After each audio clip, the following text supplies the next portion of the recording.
দূর ভাগা বেটা, এটা বেটা এই জিন্দিগি বাতের থালা ছাড়া আর কিচ্ছু না বেটা। এই জীবন কতক্ষণ হতম ছাড়া আর ভাত খাওন ছাড়া আর পেশাব পায়খানা ছাড়া আর কিচ্ছু না বেটা। এটা কিসের মুসলমান তুমি বেটা?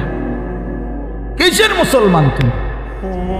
হ্যাঁ, 30 বছরও তোমার কলিজার মধ্যে এটা আসে নাই যে আমার আল্লাহর কোরআন শুদ্ধ করা দরকার? কি ডকের মুসলমান এটা? 60 বছরের বুড়ো হয়ে গেছে, আজও কোনোদিন কলিজার ভিতরে আসে নাই আল্লাহর কোরআন শুদ্ধ করা উচিত। বইয়া বইয়া সাধুয়ানে শুধু গপ মারে আর হুজুরদের বদনাম করে। অমুক হুজুরের আকিদা বালা না, অমুক হুজুরের আকিদারে কামড়াইছে। আপনার আকিদা একবারে সাধুয়ানে বাইয়া বাইয়া পড়তে আছে একদম আপনার আকিদা। বইয়া বইয়া বিড়ি খায় আর এনে গপ মারে, আর বেডির নাচ দেখে, টেলিভিশন দেখে, আর হুজুর ঠিক করে অমুক হুজুরের আকিদা বালা না, তাই আকিদা বালা। বিড়ি খান না, এটা কোন আকিদা? এটা বিড়ি খানা, এটা কি আকিদা? সুন্নি আকিদা না ওয়াহাবি আকিদা? কি তাই বিড়ি খানা এটা কোনটা পড়ছে? কি সুন্নি জমাতে পড়ছে না ওয়াহাবি জমাতে পড়ছে? কোনটা? কথা বলেন না কেন? এটা কোনটা? হ্যাঁ, আপনি আকিদা টোয়াইতে নাইছেন, আপনি কি বোঝেন মিয়া? আকিদা কি বোঝেন আপনি? আজ পর্যন্ত এই দুর্গন্ধযুক্ত বিড়ি এটাই ছাড়তে পারেন নাই। এবার শিখায় আকিদা, অমুকের আকিদা বলে বালাম, আমার অমুকের আকিদা বালাম। আপনি তো শরীরে গন্ধের কারণে কাছে যাওয়া যায় না, আপনার দুর্গন্ধ। ওটা আকিদা ঠিক করে। চা দোকানে টেলিভিশন চায়, আগ করলে গালি দেয়, কথা কইলে গালি ছাড়া কথা বলতে পারে না। কি আশ্চর্য মুসলমান, অবাক করা মুসলমান। বিড়ি সিগারেট একটি দুর্গন্ধ জাতীয় নিকৃষ্ট বস্তু।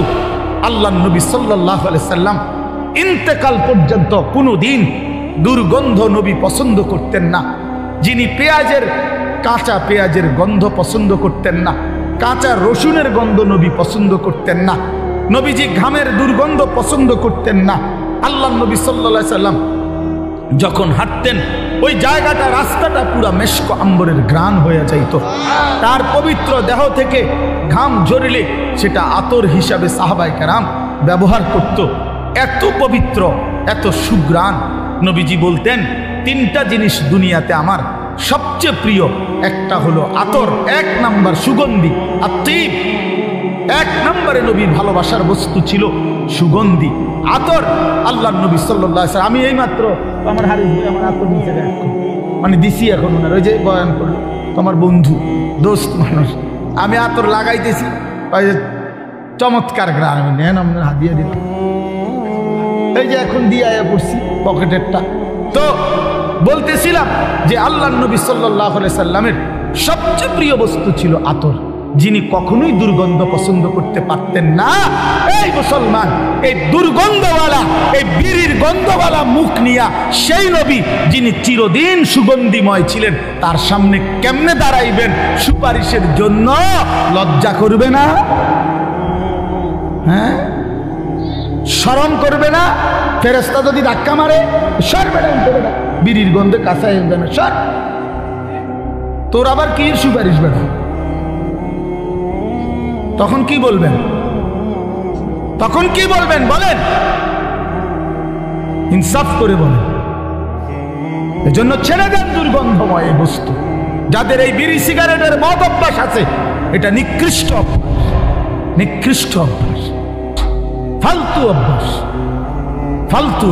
এটা রুচির বিষয়, আত্মসম্মানের বিষয়। কারো গায়ে লাগলে আপনি সেট করে ছেড়ে দেন। ও যদি বলেন হুজুর, একটা হুজুর মানুষ এত বড় কথা কয়, আপনি চললে সেত উঠছিনি, আমি তো একটু সেত উঠো, উঠটা কয় যা, এত বড় কথা বললাম, খাইলাম না এমন দিন। হ্যাঁ, তা আমি তো চাই আপনার শরীরে এরকম একটা সেত উঠুক, শরীরের মধ্যে একটা জিদ করে হালাই দেন। আপনি জিদ করেন একটা সেত উঠুক না, অসুবিধা কি? একটা জিদ করেন, ছেড়ে দেন। কোরআনুল কারীমের মধ্যে আছে, ও আপনার করে দেখাই, এটার কথা হয়েছিল কইয়ার সাথে। হ্যাঁ, যে ওদের এটা তো অসুবিধা কি? ইমাম সাহেব কোনো যদি হুজুর খায় বিড়ি সিগারেট, মনে করেন কেউ যদি বলে হুজুরে এই তো তা আপনি হুজুরে দোনোজনে পিঠা খাইবে, অসুবিধা কি? আশ্চর্য কথা, কোন ব্যক্তি হুজুর হইলেই উনি কি বেহেশতের থেকে আইছে নাকি? কথা, হুজুর হিসাব দিতে হবে না? কথা বলেন না কেন? হুজুরের হাসরের ময়দান নাই, পীর সাহেবের কোনো বিচার আচার নাই। হ্যাঁ, এত রঙে চিড়া খায় না, পানি দিয়ে। হ্যাঁ জি, হাসরের ময়দানে আমি আনিসুর রহমানকেও হিসাব দিতে হবে, আমনে শ্রোতাকেও হিসাব দিতে হবে।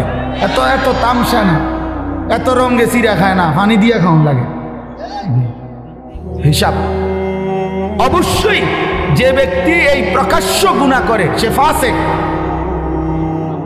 আপনি হিসাব নেন এটা, ফাসেকের পিছনে নামাজের হুকুম কি জিজ্ঞাসা করেন, যেই কওমারে জিজ্ঞাসা করেন।